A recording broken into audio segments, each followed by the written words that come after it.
안녕하세요. AMPM 글로벌 퍼포먼스 마케터 황진우 프로입니다. 창업 시 메타 광고를 어떻게 활용해야 하는지에 대한 팁을 드렸는데요. 오늘은 가정용품 업종을 위한 메타 광고 운영법을 소개합니다. 가전업계에서 어떻게 눈에 띄는 광고를 할 수 있는지 효과적인 전략과 함께 살펴보겠습니다.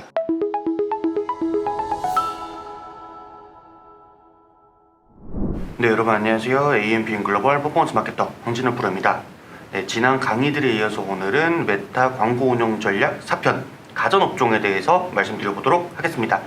그래서 일단은 이제 1, 2, 3편에서 저희가 메타의 기본적인 내용들이나 캠페인 유형별로 운영 전략을 가져야 될 거 이제 꾸준히 설명을 드리고 있었으니까 가전업종에서는 뭐 캠페인이나 광고 세트의 세팅적인 좀 세부적인 운영 전략보다는 업종에 대한 내용을 좀 더 디테일하게 한번 말씀드려보려고 해요. 그래서 캠페인 유형별로 어떤 이 머신러닝이 돌아가고 어떤 성과 목표였을 때 데이터가 예를 들어 CPM이 올라가거나 내려간다, 이런 정보들은 이전 강의들에서 한번 확인하고 오시면 좋을 것 같습니다. 그래서 바로 시작을 해볼게요. 일단은 제가 좀 크게 집행했던 가전 업체의 명을 말씀드릴 수는 없는데 로봇 청소기 같은 경우는 이제 국내 1위 브랜드를 진행했었고, 제 이제 같이 협업을 진행하셨던 분들은 국내 2위 브랜드를 지금도 하고 계십니다. 그리고 이제 저희 회사 안에서도 로봇 청소기 브랜드를 총 4개 정도 하고 있는 걸 알고 있는데, 이 브랜드들은 이제 규모가 워낙 커요. 많이 판매가 되는 날은 하루에 매출 20억씩 찍을 때도 있거든요. 심지어 스토어 하나에서만. 근데 보통은 이 오픈마켓이라던가 아니면은 소셜커머스 같은 여러 플랫폼들에서 다량으로 매출이 발생하기 때문에 1매출 한 100억 정도 되었다라고 보시면 돼요. 그래서 이렇게 로봇 청소기는 1, 2위 브랜드 이제 저희 팀 내에서 특히 1위 브랜드는 이제 제가 맡아서 진행을 했었고, 그 이외에 시계, 스마트워치를 가전업종으로 넣을까 말까 고민을 했는데, 어쨌든 광고 운영 전략에서는 좀 비슷할 것 같아서 일단은 스마트워치. 네, 이거는 이제 국내에서 인지도가 높은 편은 아니에요. 왜냐면 워낙 삼성이나 애플류가 잘 팔리고 있기 때문에 국내에서 인지도가 매우 높은 편은 아니었으나, 매출로 따지면은 월에 매출이 이제 100억 단위, 몇백억씩 되는, 이 업종을 했었고, 그 다음에 이 정도의 규모는 아니더라도 진행을 했었던 게 가습기, 음식물 처리기, 그 다음에 청소기, 그리고 블랙박스. 이 정도가 있을 것 같아요. 기타로 공업용으로 사용하는 이제 에어컨 B2B로 진행을 했었고, 다양한 사례들이 있기는 한데, 그것들은 워낙 좀 규모가 작았었어서 월 예산이 한 500만원 정도? 그랬어서 이제 이러한 업종들의, 이러한 업체들이 메타에서 어떤 광고 운영 전략을 가지고 운영을 해서 성과가 났는지 한번 말씀드려볼게요. 여기는 이제 황진우 마케터가 운영한 업종과 업체의 대략적인 규모라고 생각해 주시면 되고, 그래서 이제 캠페인을 어떻게 가져갈 거냐 이기 전에, 가전업종에서는 보통 이제 구매가 일반적인 생필품이나 아니면 의류 같은 업체들보다는 좀 더 구매 건수도 낮고 구매할 때 그 매출의 볼륨이 높죠. 그렇기 때문에 선매품인 점, 선매품이고 고관여 제품인 점 먼저 인식을 하고 들어가는 게 좋습니다. 그래서 보통은 이제 의류업종이나 생활용품 업종 같은 경우에는 재구매 텀도 어느 정도 적고, 신규 제품이 나오거나 아니면 시즌이 돌 때 꾸준히 리타겟팅 광고를 통해서 이 브랜드 로열티를 올리는 경향이 좀 많이 있어요. 근데 가전업종 같은 경우에는 청소기를 6개월마다 한 번씩 산다거나, 특히 이제 로봇 청소기 같은 좀 고단가 제품들을 6개월, 1년 단위로 구매하시는 분들은 많이 없고, 내가 꼭 필요한 기능이 이전 버전, 내가 지금 쓰고 있는 버전은 없는데 신규 버전에 출시가 됐다 라고 하면 좀 구매 고려 상태가 되겠죠. 그래서 이렇게 좀 특수한 경우가 아니면은 재구매 텀이 그렇게 짧지는 않아요. 매우 길기 때문에 저 선매품 고관여 제품이라는 점 먼저 인식을 해주시고, 그래서 일단은 리타게팅 광고에 대해서 먼저 말씀을 드릴게요. 그냥 나눠버릴게요. 자, 3번 리타게팅. 자, 제가 아까 말씀드린 것처럼 재구매 텀이 길기 때문에 리타게팅 광고를 일반적으로 구매자나 아니면은 뭐 6개월 이내 구매자, 그러니까 메타에서는 그 맞춤 타겟이 180일까지 걸리기 때문에 6개월 이내 구매자 제외 이런 식으로 걸면 안 돼요. 저희가 자 일반적으로 뭐 30일에서 180일 이내 구매자 제외 이런 리타게팅은 걸면 안 됩니다. 그래서 CRM이라고 생각해 주시면 돼요. 저희가 보통 홈페이지 이제 회원 가입을 하시거나 어플리케이션을 다운받는 경우에 카카오톡 플러스 친구를 유도하죠. 그게 아주 매우 싼 이 단가로 CRM을 할 수 있기 때문인데요. 이 CRM을 메타에서도 유사하게 할 수 있는 방법이 있습니다. 그래서 저희가 모수가 1만 이상이 되어야지만 이제 모수가 1만 이상 된다고 가정하고 자 일단은 판매 캠페인으로 캠페인 자체는 세팅을 해주신 다음에 광고 세트에서 성과 목표를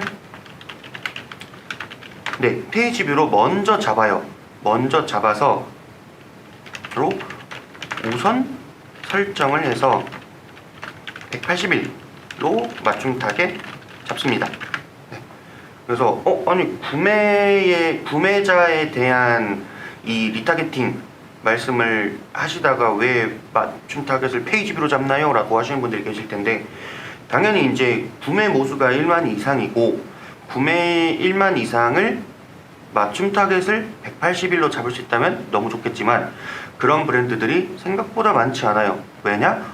고단가 제품이기 때문에 이 몇 개월 안에 1만 건 이상이 매출이 건수가 발생되기 조금 어렵습니다. 구조상. 그래서 우선 페이지 뷰로 잡아요. 그렇다는 말은 이 픽셀이 심어져 있는 홈페이지에 6개월 이내 유입된 유저들은 계속 리타게팅이 되겠죠. 그 유저들에게 자 성과 목표 페이지 뷰 우선 하고 맞춤 타겟 180일 잡았습니다. 그럼 또 뭐 있죠? 유사 타겟이랑 관심사 타겟. 자 유사 타겟을 구매 유사 1%로 잡습니다. 자 그런 다음에 상세 타겟 구매하기. 제가 이거는 제가 개인적으로 실험을 좀 해본 거예요. 그러니까 광고주분들이 보통 뭐 많이 쓰시는 분들은 뭐 하루에 1000만원 단위도 쓰시는데, 이 분들에게 이거 저희가 그 카카오톡 CRM처럼 페이스북에서 운영을 해보고 싶은데 제가 예산의 일부를 편성을 받아서 이 브랜드의 이 CRM 광고에 좀 저단가로 노출이 되는지 테스트해봐도 되겠습니까? 그래서 허락을 받고 테스트를 해본 건데 자 이렇게 말씀드린 대로 타겟을 잡았을 때 일반적인 분들은 그러니까 저렇게 잡아버리면 180일 이내 유입된 유저 플러스 이 구매한 사람과 1% 유사한 사람 플러스 뭐 일주일 이내 지금 구매하기 버튼을 누른 사람, 이렇게 잡힐 거라고 많이 생각을 하시잖아요. 근데 저도 처음에는 그렇게 생각했어요. 이게 다른 타겟팅 기법들도 다 사용을 해보고 난 인사이트인데, 메타 프로팀에서 말을 저한테 해주기로도 이거는 이제 합집합으로 들어간다 라고 했는데, 이 페이지 뷰 안에 트래픽에 뭐 이 다음 버널들이 다 포함이 되어 있잖아요.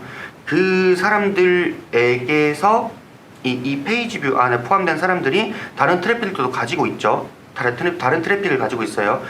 그 중에서 유사 타겟 구매 유사 1%를 잡으면 어느 정도 교집합이 형성되더라가 저의 인사이트예요. 정확하게 알 수는 없어요, 절대. 이 메타에서 타겟팅 설정한 거에 대해서 당신이 어떤 타겟팅 설정한 거에 몇 번 노출이 됐고 구매가 몇 개 일어났습니다, 이런 인사이트는 절대 얻을 수가 없는데, 제가 이제 뭐 CPM이나 아니면은 그 노출되는 도달 그 빈도 그런 거나 아니면은 이제 로아스적인 부분도 다 확인을 해본 결과 어느 정도 교집합이 있는 것으로 확인을 했어요. 그렇기 때문에 자 그럼 여기다가 중요 표시 한번 해볼게요. 마케터 개인적인 인사이트 로 한번 말씀을 드리고, 이렇게 했을 때 페이지 뷰 내 구매자에게 어느 정도 교집합으로 리타겟팅 가능. 이게 리타겟팅 사실 되는지 안 되는지 모르겠는데 제가 이렇게 비용도 많이 사용하고 고단가고 소매품에 고가는 제품인 브랜드들을 운영했을 때 좀 낮은 CPM으로 리타겟팅을 했던 방법입니다. 그래서 이런 식으로 리타겟팅을 잡으시면 좋을 것 같아요. 근데 만약에 약간 단가가 좀 많이 높진 않고 한 2~30만 원대 가습기나 뭐 음식물 처리기 이런 제품인 경우에는 건수가 좀 많이 모일 거예요. 왜냐면 메타 광고를 통한 그 퍼체스 값만 이 픽셀에 들어가는 게 아니라, 그러니까 홈페이지에서 일어나는 모든 이 퍼체스 값은 다 픽셀에 들어가고 그 광고에 사용할 수 있죠. 그렇기 때문에 특히 오픈마켓 쪽에서 좀 예산을 많이 편성하신 분들은 이 모수가 뭐 몇만에서 10만 이렇게 올라오실 건데, 그런 분들은 자 여기 써볼게요. 모수가 10만 정도, 대략 10만 정도이신 브랜드는 그냥 판매 캠페인에서 구매 뭐 180일 뭐 이런 식으로 거셔도 돼요.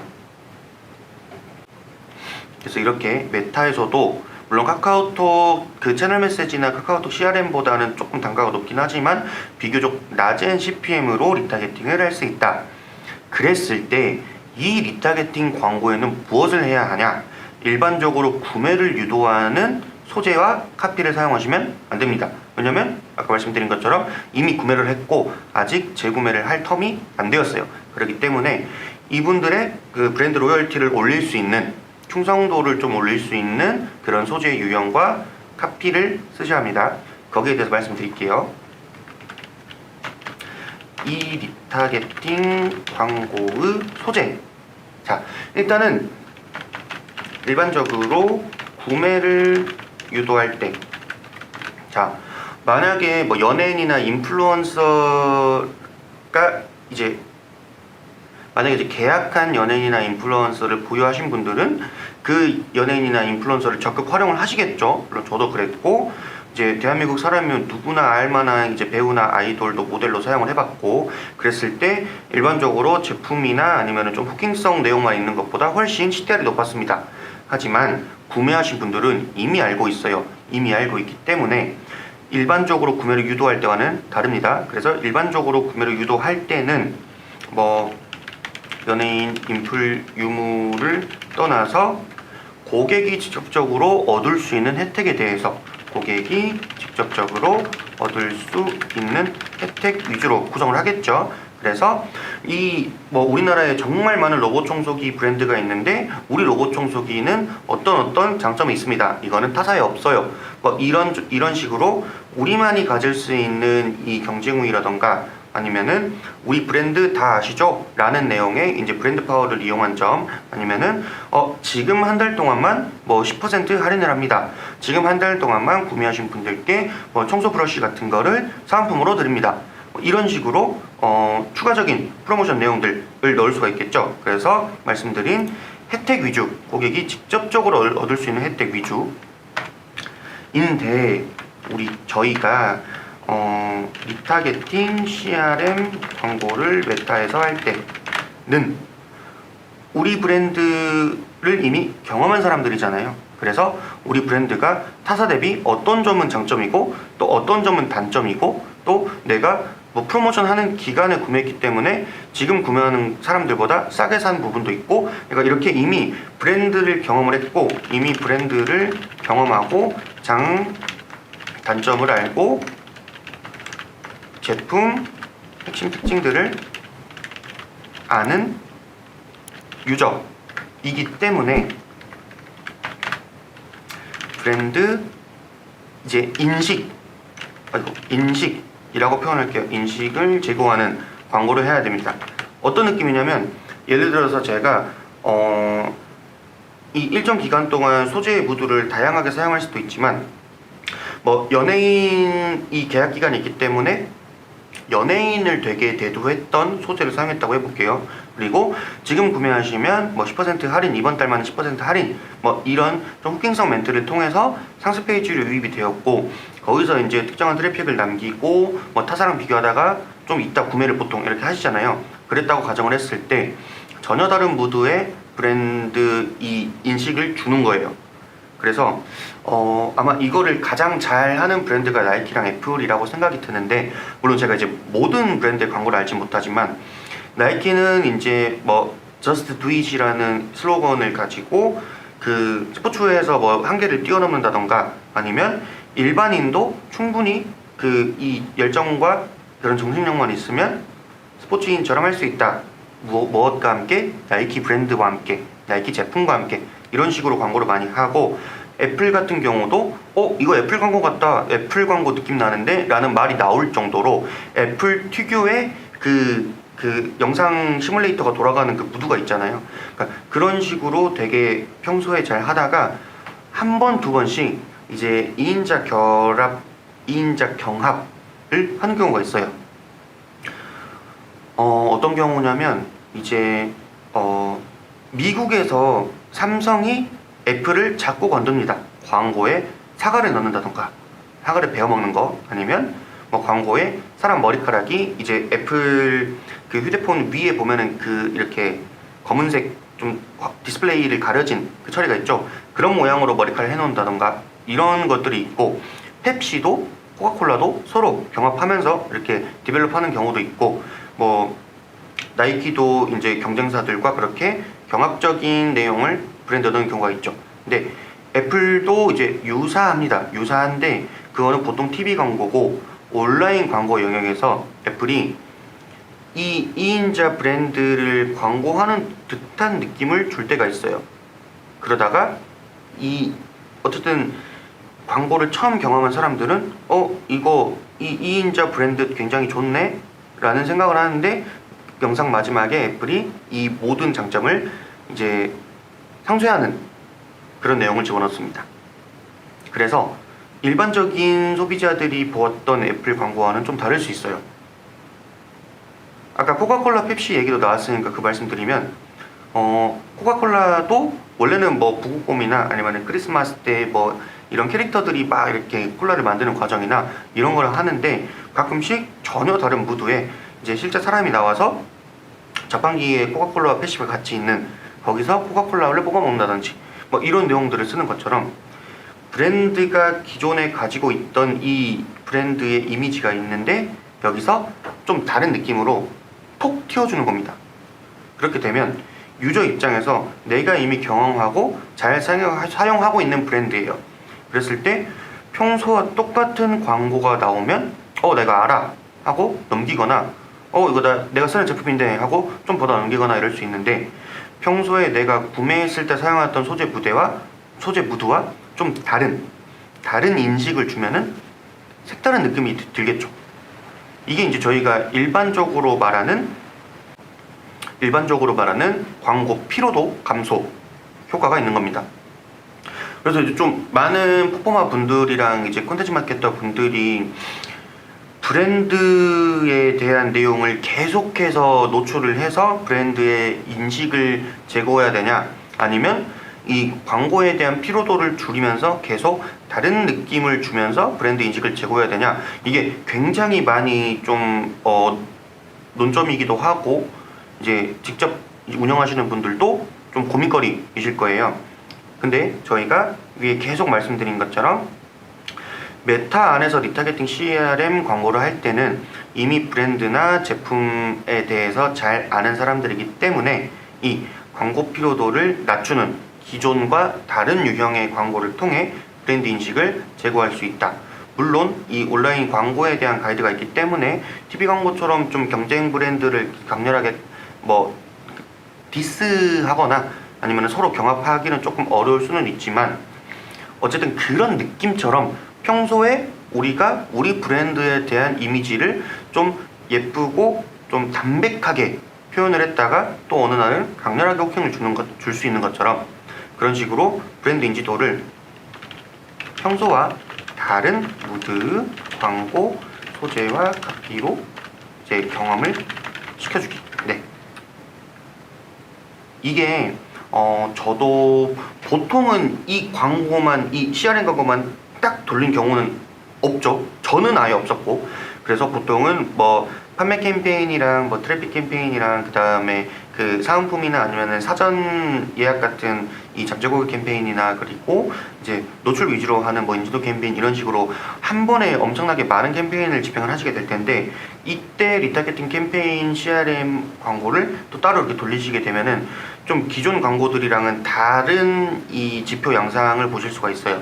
그래서 저는 보통 좀 빈도를 낮추려고 할 때는 이제 CPM이 좀 낮아지고 이제 CTR도 조금 낮기는 하지만 들어왔을 때 GA4로 확인했을 때 유입 후에 이제 체류 시간이 좀 긴 경우가 많이 있었고, 그러면 그분들은 어떤 생각을 하겠어요? 내가 지금 경험하고 있는 상품과 브랜드와 다른 이미지였기 때문에 들어왔는데 정말로 좀 다른 신제품이 출시가 됐거나 보완된 다음 버전이 출시가 됐거나 뭐 이런 경우겠죠. 체류 시간이 길다는 건. 그래서 그런 좀 지표 양상을 볼 수가 있어서 저는 이걸 굉장히 선호하는 편입니다. 자, 그러면 지금까지는 이 리타겟팅 관련된 내용을 말씀드렸는데, 그러면 이제 신규 유입은 어떻게 유도를 해야 되냐로 말씀드릴게요. 신규 유입 유도 광고 운영 전략으로 해볼게요. 자, 이거는 좀 쉽기는 해요. 이제 다른 브랜드들이 어떻게 광고를 하고 있는지 레퍼런스를 많이 참고하면 좋기는 한데, 가전 광고는 보통 컬렉션 형태 많이 진행. 왜냐면 가전이라는 게 제가 뭐 예를 들어서 휴지 광고를 그냥 길 가다가 봤다고 하면 휴지 한 6개 정도 남았는데 살 필요 있을까? 혹은 6개 정도 남았는데 할인하네? 그냥 사자. 뭐 이런 식으로 이게 즉각적으로 선택할 수가 있겠죠. 그리고 좀 충동적으로 구매를 할 수가 있겠죠. 근데 가전 같은 경우는 이 필요성도 그렇고 재구매 텀도 그렇고 아니면 이제 가격적인 면도 그렇고 좀 충동적으로 바로 구매를 하기 조금 꺼려지는 제품이기는 해요. 그렇기 때문에 최대한 많은 정보를 한 번에 주입시켜 줘야 됩니다. 그럴 때 가장 좋은 이 유형이 컬렉션 형태라고 생각이 들어요.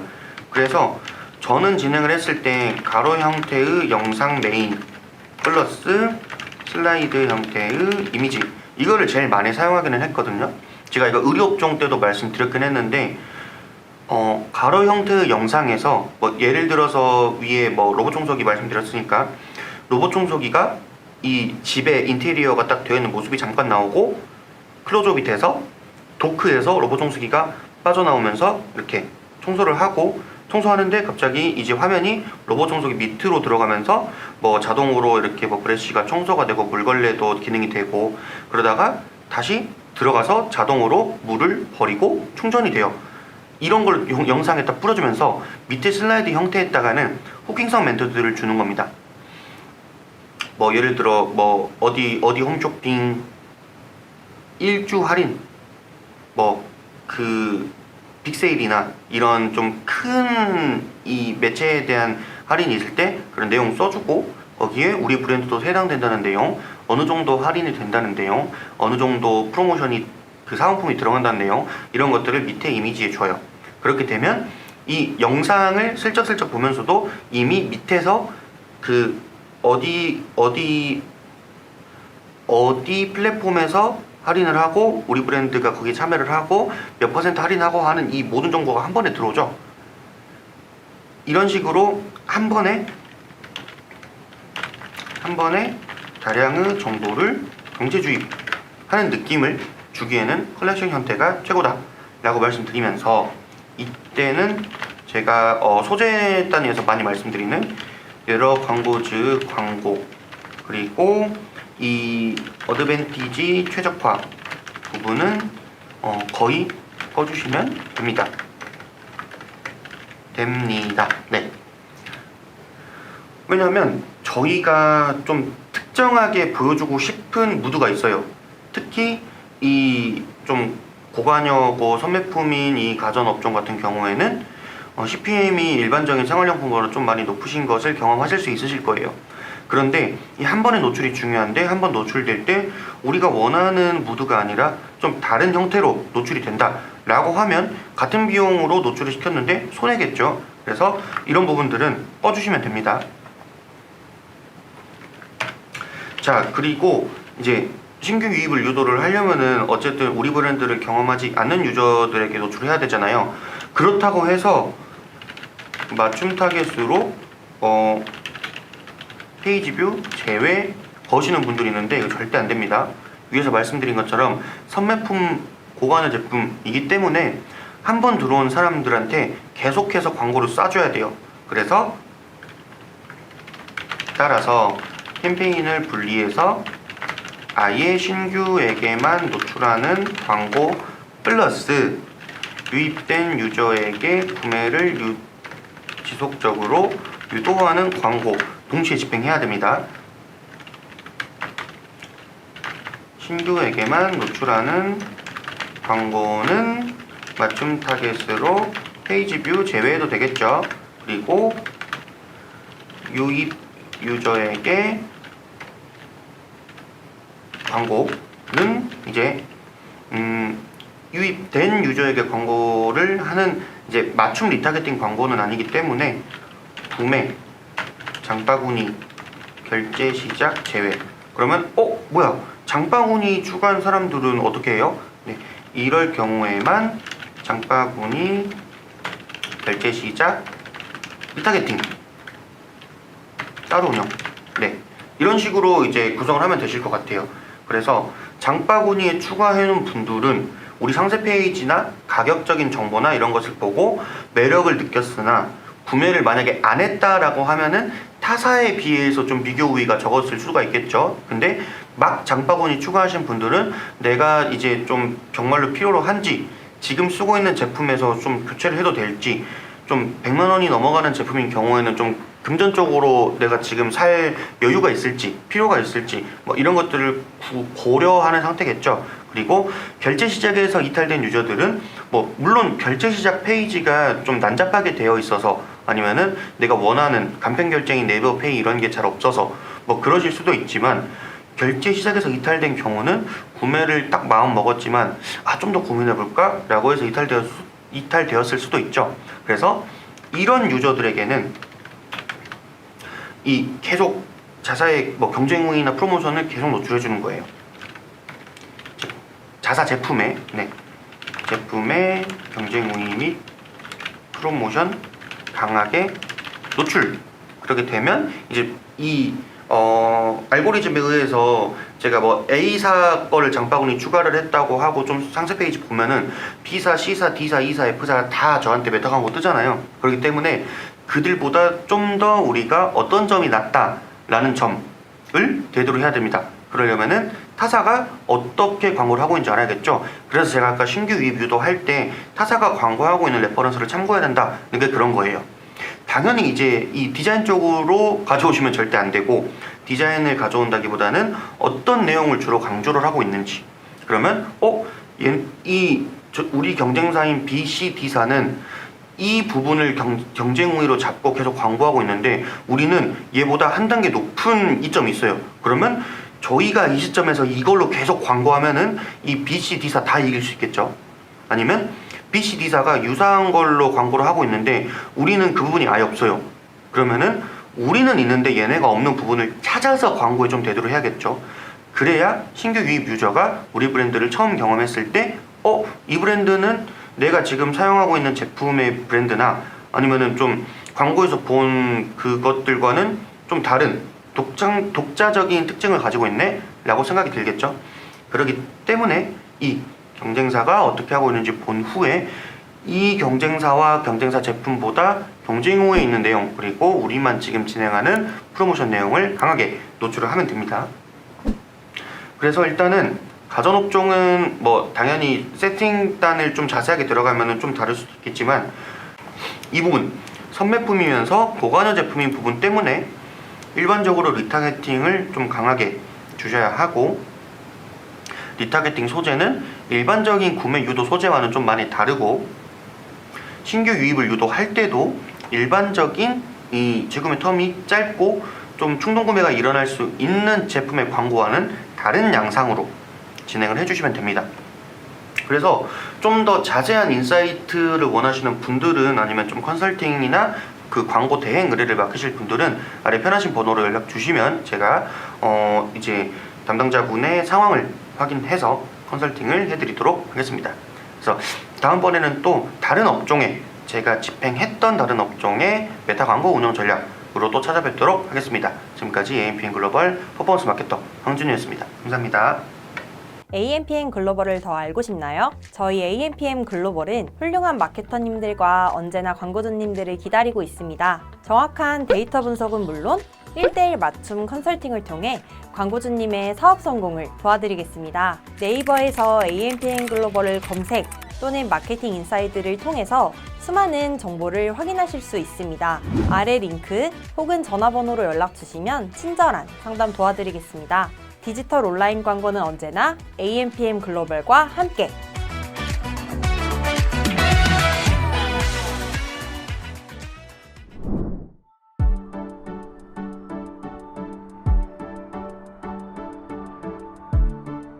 구독과 좋아요는 컨텐츠 제작에 힘이 됩니다.